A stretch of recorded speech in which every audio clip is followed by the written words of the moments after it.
行くか。Shout out to Studio Loki on Twitter for making that meme. But now, let's talk about the real reason that you clicked on this video. One of the biggest mysteries in the Dragon Ball franchise revolves around the question, can the Omni King be killed? Or at the very least, can he be defeated?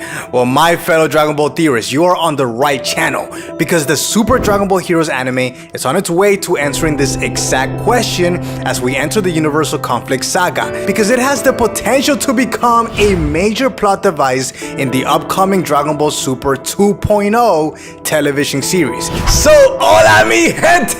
My name is Opai Senpai, and welcome back to the channel. You guys can call me John. Now, Super Dragon Ball Heroes has a ton of issues when it comes to animation and when it comes to its pacing, I know. But one area where it shines is its original concepts, and my buddy NT Metaman on Twitter and I have come up with a theory based on evidence and research that shows you exactly how the Omni King will be killed off or potentially be killed off in the Super Dragon Ball Heroes anime.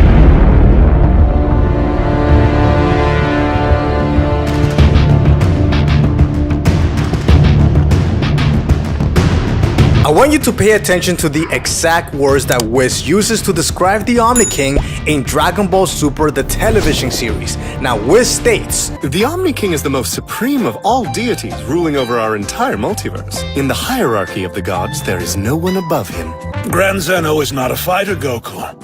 But without a doubt, he is the mightiest. You simply couldn't fathom his power. Without question, Zeno-sama is the most powerful being in the multiverse. And to make our case even worse, we now have to deal with two of them. Clearly, we're gonna need a lot of energy in order to defeat the two gods who are seemingly omnipotent. Now, there are three major steps in defeating the Omni King. The first step is gathering an enormous amount of energy, which leads us to the prison planet, which was created by the villain known as Fu. Now, Fu didn't just create this prison planet so that he can Netflix and chill. Fu's master plan was revealed on the official website for Super Dragon Ball Heroes that describes the story of the Universe Conflict arc. Now, this has been translated by our good friend Cypher on Twitter. The website explains that Fu gathered warriors from different eras and placed them on the prison planet in the hopes of collecting energy from their fights. This is nearly identical to how Babidi collected energy from Goku and Vegeta's fight to revive Majin Buu in Dragon Ball Z. Now, Fu put all the energy that he collected into something called the Universe Seed, which is the key to defeating the Omni King. Now, the Universe Seed is a seed to create a new universe. Fu's plan all along was to create his own universe.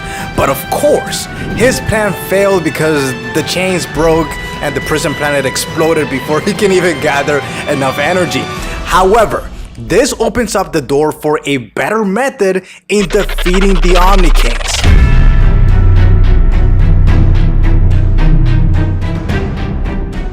The prison planet is made up of 4 sectors. The slum area, which has Bojack, Cooler, and Trunks. The chaos area, which has King Cold, Ozoto, and Hachiyak.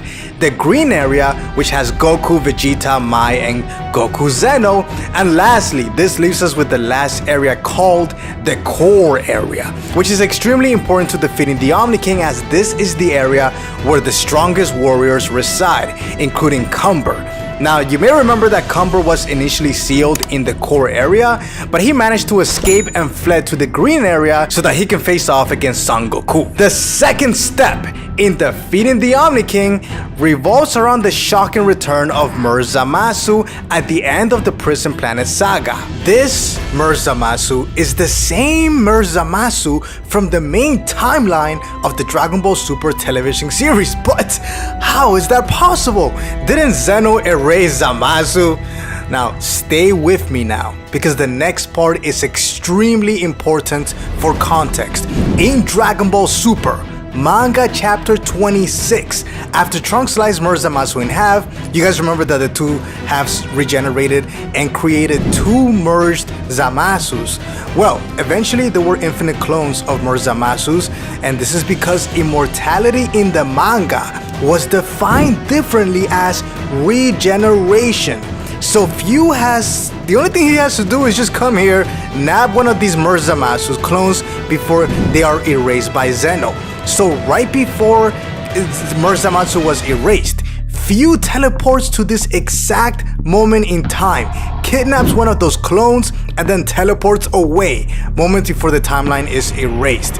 And the best part is that this doesn't alter the timeline or the continuity of the series whatsoever. In fact, all of the warriors that were abducted by Few were taken at neutral points in time in such a way that it wouldn't actually change the timeline.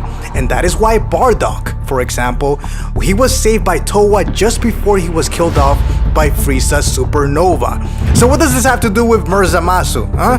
What does it have to do? Well, clearly Murasamasu wants to get his revenge against the Omni Kings, but he can't do it alone, which is why he's teaming up with the newest player of the Dragon Ball Super heroes, that is the man responsible for the potential defeat of Zeno. And I'm of course talking about Hearts. So keep on watching because this is where things really start to become interesting. But now I want to share some things that I love today, brought to you by Midrolls. And if you didn't see an ad, well then all I ask is that you leave a like on this video and share your ideas in the comment section below. 30 minutes after every upload, I will be right here on the computer responding to your comments. And today in Awesome, we have a hilarious parody by our boys over at SSJ9K. We also have a new video from Geekdom 101 discussing Broly versus Hulk, what would happen, and in case you missed it, we have Vegeta versus Moro part 1 in English dubs. And if you want to see anything that I mentioned today, anything at all, the links are in the description down below.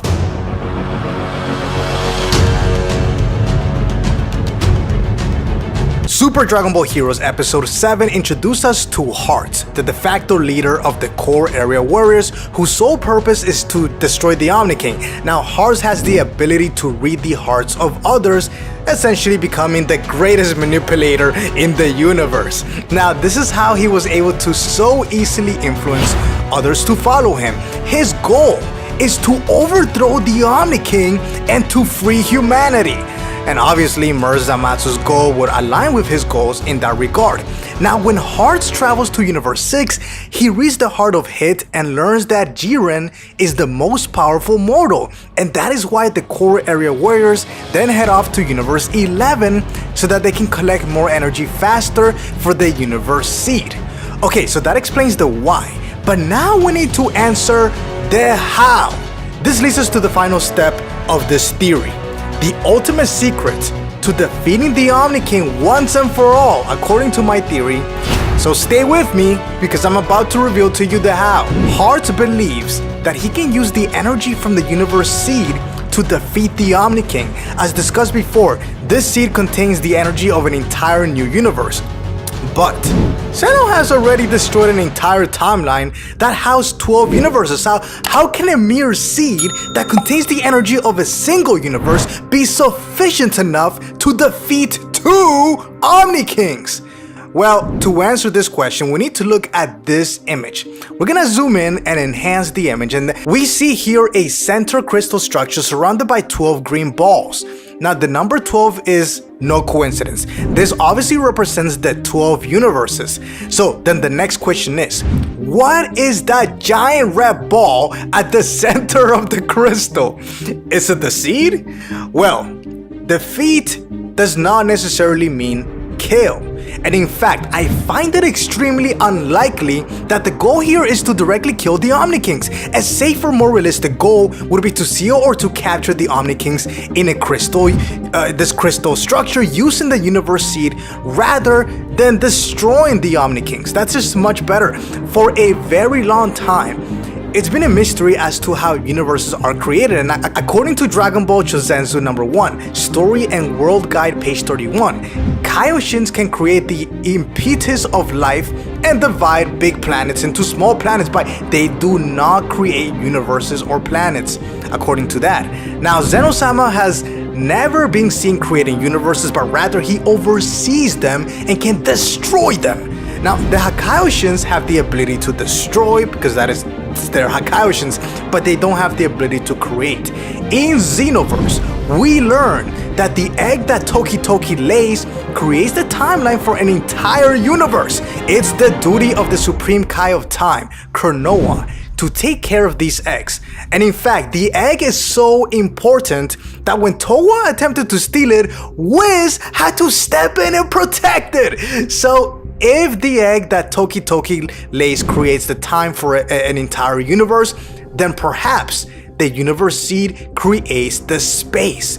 Time and space are separate, but you cannot have one without the other. So it would make sense that both are mutually necessary. Now let's assume that the Omni Kings are successfully sealed away. What about the other gods of destruction and the angels?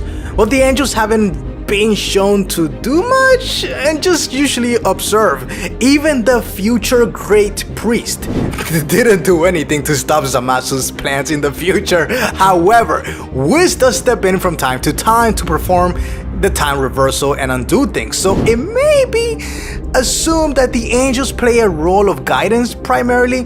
Now that still leaves 12 Hakaioshins. Well, when the twins attacked Universe 6, Champa and Vados were seemingly missing. Instead, the Kaioshins of Universe 10 was forced to ask for help from Universe 7. So, where are they?